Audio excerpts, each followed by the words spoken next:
What's up, guys, and welcome back to another Lick of the Week.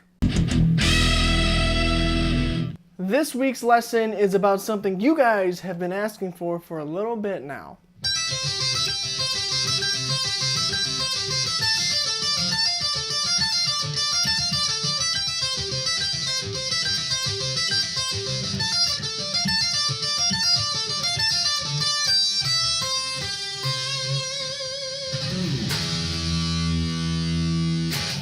So this week's lesson is a basics on sweep picking and muting your strings when you solo. You guys are asking about both of these topics, and I'm going to kind of try to tackle both in this episode because they kind of work together.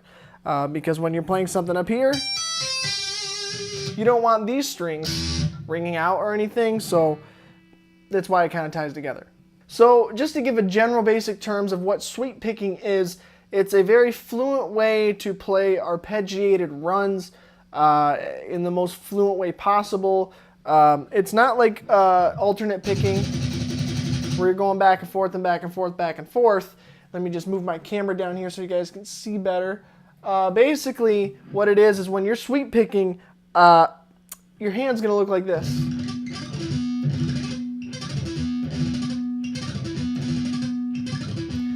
And so that's something that I would practice before you start getting into it, is get that motion of just, it'll help you out a lot in the long run. So sweep picking is, you're going to be doing a fluid motion of all up or all down strokes and playing notes on your frets and hammer-ons and pull-offs in order to keep that fluid motion going. So to kind of break down the little lick I played in the beginning of the lesson, I'm starting off on the high E string on the 15th fret with an upstroke. And then I'm pulling off to the 12th fret. So it's an upstroke on the 15 to a pull off to 12. Then I'm using my second finger or my middle finger to play the 13th fret on the B string with an upstroke. So up 15, pull off to 12. Then an upstroke on 13 of the B, then an upstroke on the 12th of the G, and this is where it changes. Now you do a downstroke back on the 13 of the B, then you go do a downstroke on the 12th fret of the E, and then hammer onto the 15. So altogether it's a upstroke on 15, pull off to 12, upstroke 13 on the B string, upstroke on the 12 of the G string, downstroke on the 13th of the B, downstroke on the 12 of the E, and hammer on to 15 of the E. And all together it's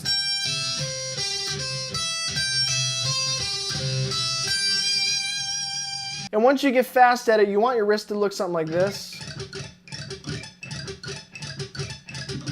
The next section I play is a very similar run, just some different frets. I'm playing an upstroke on the 17th of the E string and pull off to the 13th. And then I'm doing an upstroke on the 15th of the B to an upstroke of the 14th on the G,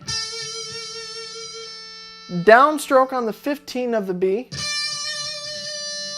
downstroke on the 13th of the E, and hammer on to the 17 of the E. And all together, it should sound something like this.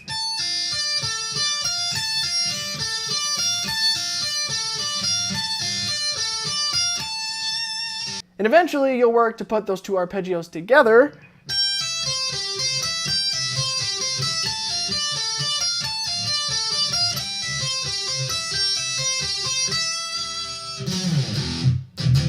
Now, in terms of the muting of the other strings that you're not playing, that's not something that I can so easily teach you guys.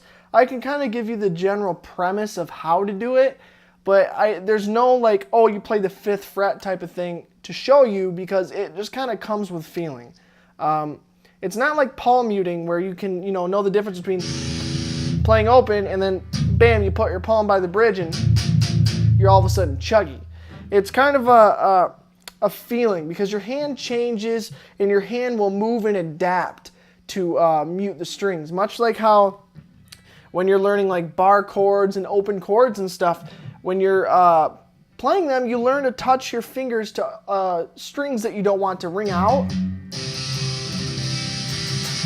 so that you can get the full sound of the chord without having some nasty other open strings in there. So it's the same kind of idea. There's not necessarily a specific way that I can teach you, other than the fact that when you're playing the lick that I showed you in this video, try to keep the ball joint of your palm here down on those top 3 strings, your E, A, and D, and just try to mute them as you play. It all depends on your picking style. Me, I'm a very classical. So in terms of muting the strings, you just gotta practice what you're playing slow. Make sure you don't have unwanted strings ringing out. And eventually, by doing that over time, you will learn subconsciously and with muscle memory how to mute the strings that you don't want to play. There's no teachable way to really show you. It comes with learning, it comes with practice, and it comes with adaptability. Well, that's it for this week's lesson. Thank you guys so much for watching. Thank you for liking, commenting, and subscribing. And I will see you in the next video.